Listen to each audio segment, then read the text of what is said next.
Hey everyone, welcome to Conversation Piece with Patrick Armstrong. I am the titular Patrick, and this is a show where we talk about the missing pieces of the conversations we're already having. Shout out to all our returning listeners, and a high five and hello to everyone joining us for the very first time. Thank you so much. For too long, adoptees have not been the authors of our own stories. That's changing, and this month we're joining the discourse to be part of that change. Together with BIPOC Adoptees, we are reclaiming our narratives by honing in on specific areas of the BIPOC adoptee experience that need to be amplified right now. This is a brave space for adoptees to share with the world what we know is needed both inside and outside our community. These are the BIPOC Adoptee Conversations. My guest today is a transracial Korean adoptee and the founder of BIPOC Adoptees. It is my honor and privilege to welcome Liana Soifer to the show. Hey, Liana. Thank you so much for joining me. Hello. Thank you for having me. It is an absolute pleasure and honor to have you here on the show. A little background for folks listening or watching right now. Liana and I connected on Instagram through the BIPOC Adoptees account, and I know I've given maybe the briefest guest introduction that I've given on this show. So for folks that may not know who you are that are listening or watching right now, do you mind sharing a little bit more about yourself and about the BIPOC Adoptees group in particular? Yeah. No, thanks for having me today. And so I'm Liana Soifer. And I'm the founder of BIPOC Adoptees. I am a transracial Korean adoptee, and BIPOC Adoptees was really formed out of a conversation with another adoptee. I've always known that I've needed to find community and finding it through the various conversations with other adoptees growing up, growing into adulthood, have my own kids, the journey of parenthood.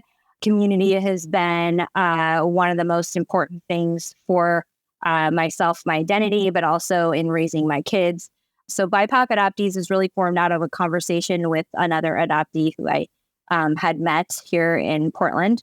And from there, BIPOC Adoptees was born. And it was really formed out of just listening and chatting with other adult BIPOC adoptees and realizing that, you know, we all share these two really important identities, which is being part of the BIPOC community, but also being an adoptee, and then also having, the nuanced differences of what we experience throughout our own lives. So, it was formed out of a conversation that was safe and honest. And I think that's the forefront of this project is like when we can create spaces that feel safe to us. Safe means different for everybody, or a brave space that it allows you to kind of be open and share things about yourself. And that's where the heart is, that's where all the meat is. Yes. 100%. I really appreciate you sharing all of that. And you're absolutely right. That is where the meat is. That is where we find the most value a lot of times, I think, in the community. I'm thinking specifically about when I've attended other adoptee events, and I've gotten a lot out of the panels, out of the sessions that are available. But where I've found the most robust community is in those side conversations when you're able to sit down and talk with, it's not 30 people or 50 people, it's one or two, and you're able to sit down and have one of those conversations. And I think that's the beautiful thing about the community is that we come together to attend these different events and support each other, and then we find our little pockets of people and we go and we build amazing things like you're doing with BIPOC Adoptees. Before we dive into this conversation about what's missing around this experience from your perspective, what came first for you? Were you already on your journey of identity when BIPOC Adoptees came out of this conversation? Or is that something that's been happening concurrently with your own identity journey? Yeah, my journey, as sort of my adoption journey, really took place, I think, pivotal time for myself was that journey of parenthood. And that my oldest kids are 11. I have two twins that are 11. My youngest is 4. So that was, and then I went on a journey prior to that to have my own biological children, which was a couple years before that. So it took a couple of years. So it's been quite some time. Sure. And I think that I'm always going to be on the journey. And I feel I find myself in every conversation I have with somebody, I literally learn something new every time. Somebody's like, oh, that is a great way of framing that. Or, oh my gosh, I never thought of it that way. And then it just fuels like I just feel like I'm learning from every single adoptee that I meet. And so in that sense, yes, I've been on my journey. I've been been in reunification with my birth family. But I would say that like this journey is a lifelong journey. And I feel like I'm just maybe just starting my journey in that sense. But it's been a while learning my own identity. Well, I appreciate you sharing that. And I feel like that's one of the milestone moments for a lot of folks in our community is that journey of parenthood. And I'm hopefully going to start that journey soon with my own partner and thinking about, and then coming off my trip to Korea, thinking about this lack of history that I have in relation to my own biological family. And then thinking about, okay, I really feel myself wanting and needing to connect with someone biologically.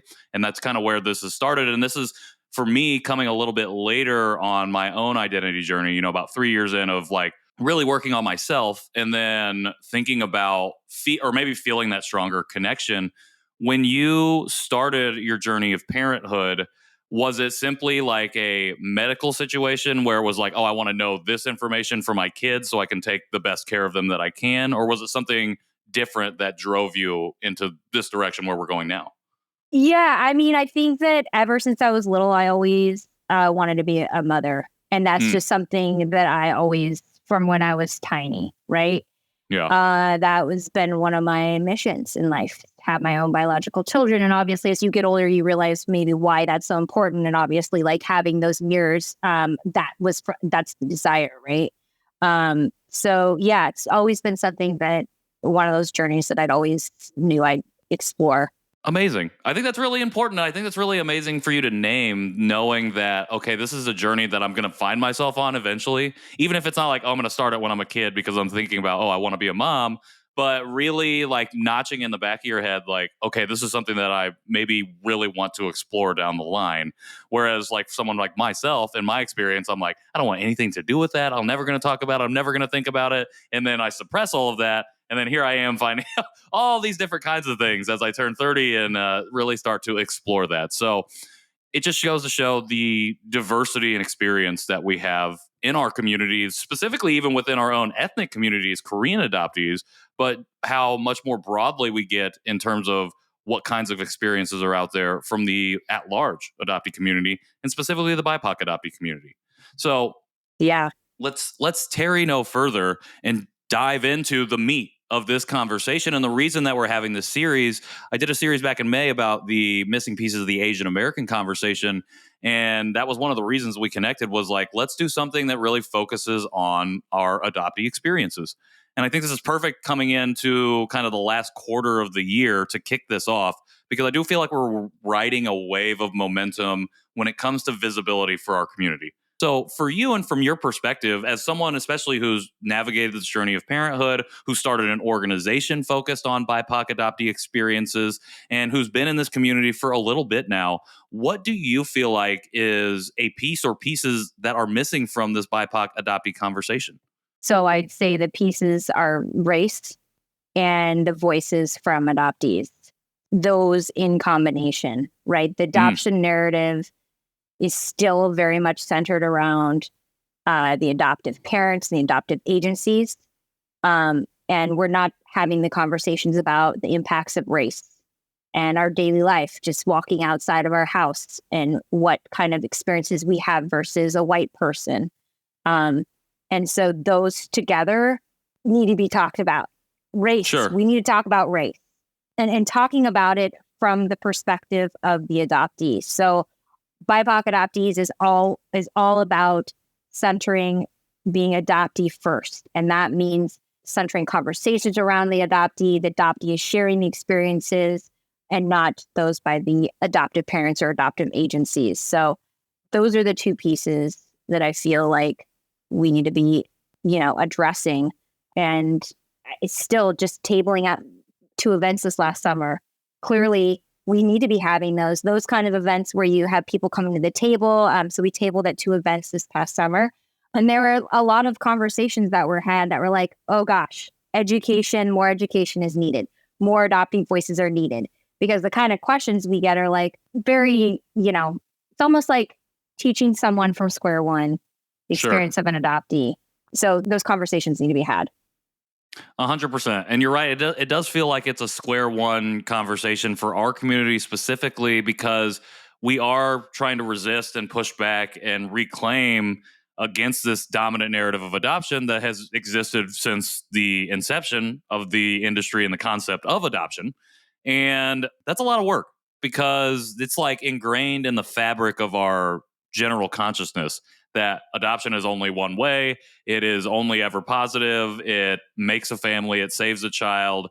And everybody lives happily ever after, except for like the maybe select few of people over here, the exceptions, the people that are ungrateful or angry or whatever. And in reality, it's much more nuanced, much more complicated than that, particularly when it comes to race, because we're in this moment right now. We've probably been in this moment since the birth of this country, but we're in this moment of like really trying to reconcile, understand, and then dismantle white supremacy and white supremacy culture in our country. And adoptees, particularly transracial adoptees, find themselves in this like weird space of like our proximity to whiteness is literally we're right next to. Whereas like families, immigrant families are at least one step removed, even if they grow up in a predominantly white space. We have no choice other than to be in that space. And so for you bring up both race and adoptee voices as being one of the most important things we should be focusing on. Were you always aware that those particular voices were missing from this conversation? Or when did you feel like you started to become aware that this was a thing that we're desperate to start hearing? So growing up, for sure, not. I was not aware completely. I was not. And I, grew up in Eugene, Oregon, which is very small and very white. Oregon's very white. But I would say that when I started my journey in parenthood, that's kind of where it began. Because when I started talking to other adoptees, that's where I started trying to find community. Because it's like, sure, I needed to. My experience as an adoptee raising my kids was very different than my friend, maybe who's not an adoptee. Sure. And so when I continue to have these conversations and meet new people and reach out to new networks, I was like, oh, we're all pretty much saying the same thing, and why isn't anything being done about it? And during that time, you could find resources, you could find them, but they're just like spread everywhere. You don't know where to go. You don't even know how to find. If you really do you have even the terminology to look for the people, the community? And so, like, how do you even go online and search? And so, when I started having these in-person conversations, that's when it clicked. And it was like, no, we need to do something about this. I would say, generally speaking, I feel like I do have a relationship with my adoptive family. It has been rocky. We've had to have really hard conversations. And even sometimes these conversations that need to be had maybe aren't even had with my entire family, but I generally have a good relationship with my family. I had an okay bringing up. Like, my parents were very educated. My dad, right? So I grew up, my mom was a psychologist. My dad had a PhD in education. And so even in that setting where I grew up, where we talked about things, went to therapy, even in the, maybe the best scenario, I don't even like to say that. Sure. But even me growing up, I'm like, no, this isn't right. Like, why am I still struggling with all these things? And why can't I find ways to address them? And so that's where it started. I was like, we need to find community. We need to build something. And so even to this day, again, I still feel like we're constantly doing that, regardless of BIPOC adoptees existing. Right. Like, every day is a grind. Every day is a new conversation. And that equals more growth towards the kind of impact we want to make. 100%. I really appreciate you sharing that and giving us a little bit of that background context. I think it's very interesting that you grew up in a situation that could be, from the outside, viewed as the ideal situation, to where you think you would be able to overcome whatever issues that we might be talking about. And even still, at a young age, you recognize that there was something off about that experience, and it planted the seed for you to then do the work now that you're doing when you became a parent. And then as you ventured into the community further, you had that seed planted there. I think that's very interesting. And again, something that we have to name in spaces like this. So that way other adoptees can be like, oh yeah, I was also had that off feeling and I just didn't know how to articulate it. Didn't know where to look, because for the most part, you're not receiving, your family is not even receiving resources or information about, oh, there are adoptees that become adults and have done a lot of work about what it means to grow up as an adopted person in a similar situation to you. They're not even getting that information. And it's because that stuff only has existed for like 60 years, especially from like an Asian and intercountry perspective, not even to talk about Black and Indigenous children who were taken away from their families and displaced from their families growing up here in this country for over the last 600 years. It's all very interesting. And I think, again, it's just so important to be able to share things like this. And so with that in mind, I think one of the things that really drew me to your work with BIPOC adoptees specifically was the fact that you're a Korean adoptee leading this organization, and you're not just focused on Korean or even Asian adoptees. You've really opened it up to this wider community that we are a part of, this larger fabric that we make up a small piece of. And I think that is so, so important, because something that I've learned over my time in this community is that it's important for us to be able to recognize and specifically name our ethnic and racial communities that we come from. I think it's really important to be able to find community in those groups. And we have to be able to recognize that we are one part of a larger whole. And if we aren't willing to at least build empathy in the way that we want empathy built with us, with other people who are part of this larger community, it's going to be a little bit more difficult for us to move forward and find and fight for the change that we want to fight for, because we have to be able to figure out ways to move in solidarity together. And so that's what I really like about BIPOC adoptees. Can you talk a little bit about why you wanted to move in that specific direction? Yeah, I mean, I could just say for myself, I don't want anybody speaking for me. I don't want somebody telling my story, and growing up in a white dominated space. I just know personally from my own experiences, the kind of racism I've experienced, the stereotypes that I've lived and manifested for so many years. I don't want that for the next generation. I don't want that for anyone, right? Like, because I've endured my own pain. And with that, I'm like, this is why it's about the community, right? And that I'm just one sliver of that community. And this is about making impact and bigger change. And yes, to your echoing to what you're saying is like, yes, one person can make change. But the more we can build together and the more voices we can represent and share, the stronger community we have, the stronger impact we make. So I'm happy to share my story and happy to be on this podcast, but I tend to be very like, I'm just going to be in the background over here. You know what I mean? Because I don't want the focus just to be never just on me. Like, I've got footage. I had a company I worked for. I had footage. This was years ago. This company I worked for, we had a videographer go and travel back to Korea with me to meet my birth mother. And the idea was to create a documentary about me going back to my birth country, but more importantly about coming back and how I parent, and then bringing in other parents and talking about that. And that footage is just sitting, and maybe one day I'll do something with it, but this is more important, which is building a community of all different voices in the BIPOC adoptee community. Did you always know it was going to be broadly BIPOC focused, or did it start as being like Asian or Korean specific and then it grew into? No, it was always going to be about a community of BIPOC. Okay. But what happened is when we dove into the interviews last year, we interviewed 10 adult adoptees. Well, of course, predominantly all Asia because of where we're mapped, right? Pacific Northwest, and because the studio was here in Portland. And so we had to and it was, we were really from the ground up. So we, predominantly it was Asian voices. And that's always been a struggle since day one, is like, how do we show representation? And it wasn't good enough. And so there's things that we're doing as an organization to be more reflective of our community. But it's a tricky balance, because it's also like, we're not here to tokenize or take someone's story.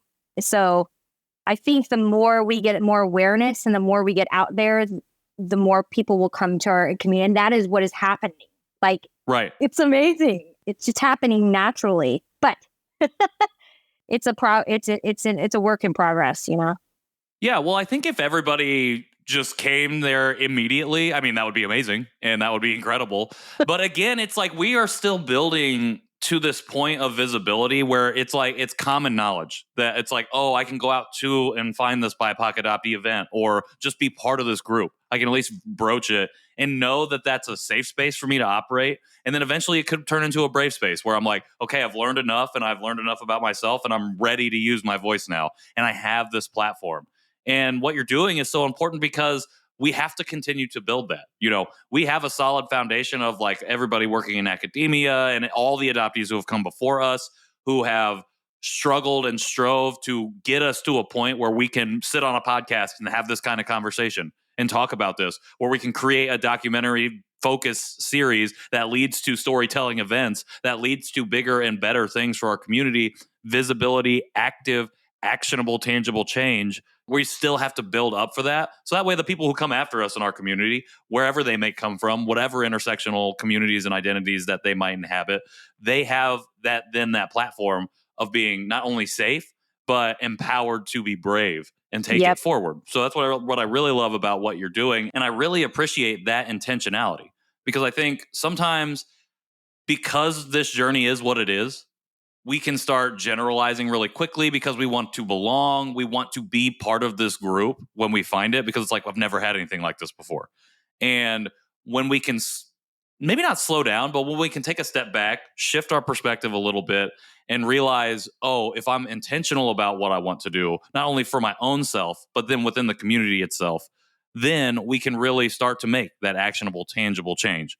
So how do we as adoptees make sure that we are embodying that intentionality that you all are trying to embody right now to make sure that we are being mindful of all of our voices, all the different types of voices that make up our community? Well, I mean, you're doing it in the work that you're doing. And I mean that, right? I mean, you are. And it's the same thing with us is that we all come from a place of understanding. So when we come into a space, we're going to ask, is that comfortable for you? Does it feel okay? Or, you know, just even those simple questions that maybe an adoptee, a non-BIPOC adoptee may not ask. And so I feel like there's already this understanding when we come into the space, like, okay, hey, you get it. And also you're going to honor these things that maybe in my past that have been like misused, right? Our stories have been like mistold, right? And so just us having these experiences, creating events by us, for us, is huge. So huge, right?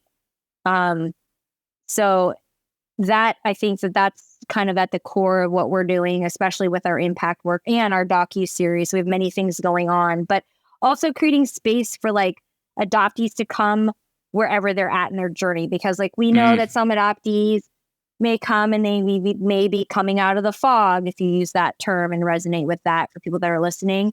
Or maybe there's someone who's already been in reunification with their family for like 20 years.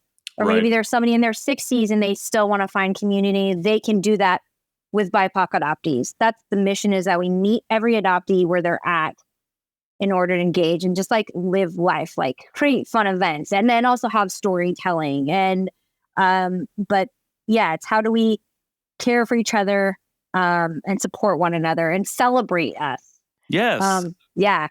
I absolutely love that. I love all of those things that you just said. I think meeting adoptees where they're at is such an important thing. We should internalize that as a whole community because, you know, it can be difficult when somebody doesn't think the same way that we do about this particular experience, and we're trying to reconcile what that means for us. And then it's like we can take it personally, and it can be a messy, difficult situation. And maybe it's supposed to be, but it doesn't always have to be. if we are doing, like you said, coming from a place of understanding, that's something that we've talked about on this show a lot, not even specific to adoptees, but just in general. Like if we are able to move towards listening to understand as opposed to listening to respond, then we have a chance to actually build that empathy that we all want for ourselves. We all want people not to say they fully understand and they get our experience, but to just listen and to be there and say, oh, that sucks, or oh, that's wild, I never knew, or just to develop their own learning. And they can, in every attempt to understand, builds that foundational layer of empathy that we can then grow from. We don't need sympathy. We don't need fixing. We don't need your solution. What Yeah, we we need don't. is somebody to just hear us and hear this story. He will allow us to be able to share our experience, because then once we deal in the heaviness, which is so rooted in our community's individual experiences, once we are able to voice some of these things, we are also able to then really lean into the joy and the celebratory aspects of each of us as humans, not even as adoptees. We can Exactly. celebrate the individual and the groups that come out of it, the work that comes out of it, because that deserves to be celebrated. We deserve to lift each other up on pedestals and not idolize in that way, but to be like, that's amazing. How do we lift everybody up? And and we do that with celebration. We do that by pointing out and naming joy, and not always having to sit in the heaviness, because we have to do that anyways. We don't have any choice but to sit in the heaviness. And so I love all of that. I Yeah. love the BIPOC Adoptee mission, because it is so important for us as a community to be able to intentionally understand that if we can be operating from that place of understanding, then that can extend to the people outside of our community, because we have to model that for them. Unfortunately, we have to model what that looks like for people to empathize with us. We have to be able to empathize with each other. And Yep. so that might be a solution or an answer to this next question. And we've talked about it a little bit. And I think the missing piece is just recognizing that ethnicity, race, and adoptee voices have to be centered in this conversation. But do you have anything else for folks outside of our community to help them understand a little bit better how to address that particular part of this conversation?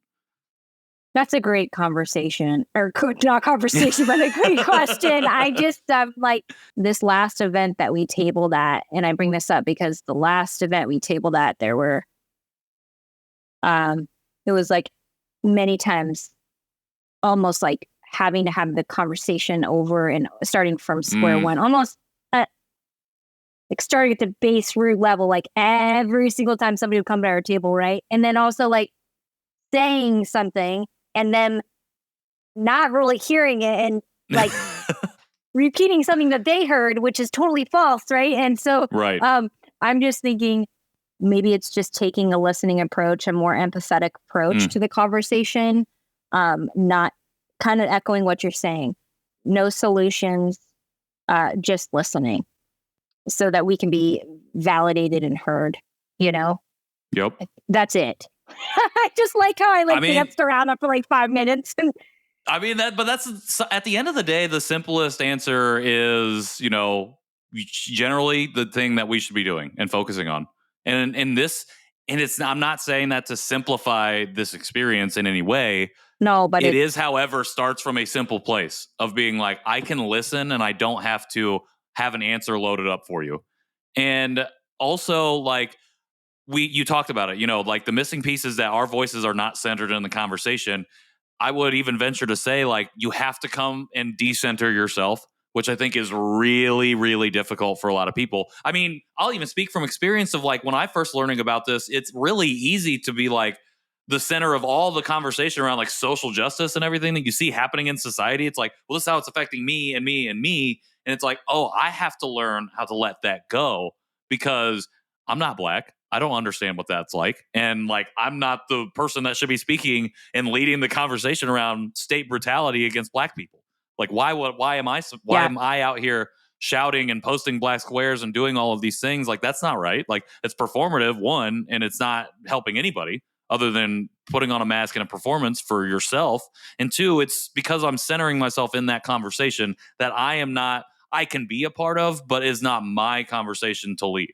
And when we can understand and learn how to decenter ourselves, like, Yeah. and for folks outside of our community, that's what we that's another thing we need to happen in order to center BIPOC adoptee voices, is we have to learn to do that decentering work, and it's really difficult. And I don't blame anybody for feeling like, oh, I don't, I even taking it personally, because we live in a society that teaches us to take everything personally in that way, because it's all about the me and less about the we, and we can move to the we can start to understand and, again, empathize with these experiences if we just listen. And again, it starts with the simple act of just listening and listening to understand. Exactly. And it's sort of like all the things that we've all been taught. It's like it's reverse, right? Because it's always 100%. been the adoption narrative, right? The adopted parent, like talking about the experience. I mean, that has been ingrained in all of us as adoptees and our families for like, it still is. 100%. So yeah, it's just much like flipping that script, like, yeah. So, Liana, I do want to thank you for coming on here and sharing so much and being willing to partner with me in Conversation Piece to have these conversations, these 5 conversations about the BIPOC adoptee experience. And one of the best things about it is this all leads up into your next specific event, a storytelling event that's happening September 24th.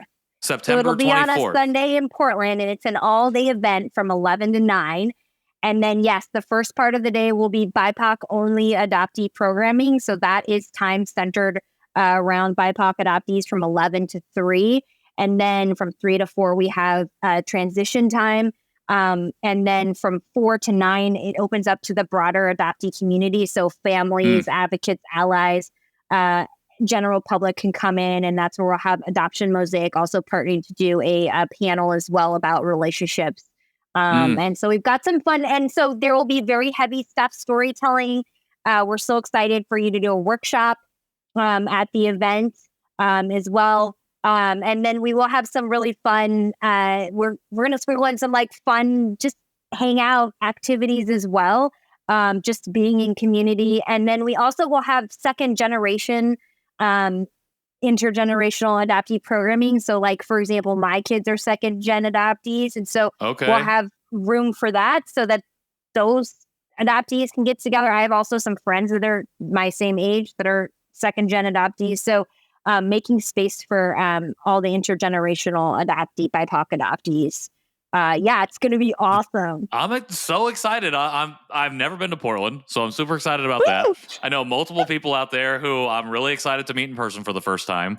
Yes. And as we move kind of to the close here, I think one of the best parts about BIPOC adoptees is that you've like continued to evolve and update and change what you are offering with and through this organization. Can you talk just a little bit about how these particular events came about with what you've been working on? Yeah. So the projects first started out, it was going to be a documentary.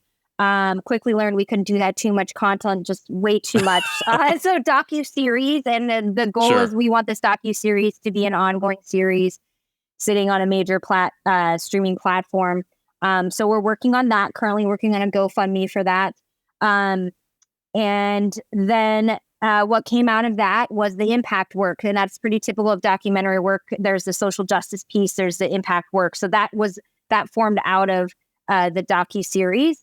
And then really it's been about making relationships here in Portland area with other adoptee organizers, community organizers. And that is where the heart is, right? Like BIPOC Adoptees does not exist without its team of adoptees who are dedicated to the same mission. And that's why BIPOC Adoptees continues to move forward. And yes, now we're creating a nonprofit. So we're in the process of that for just our events.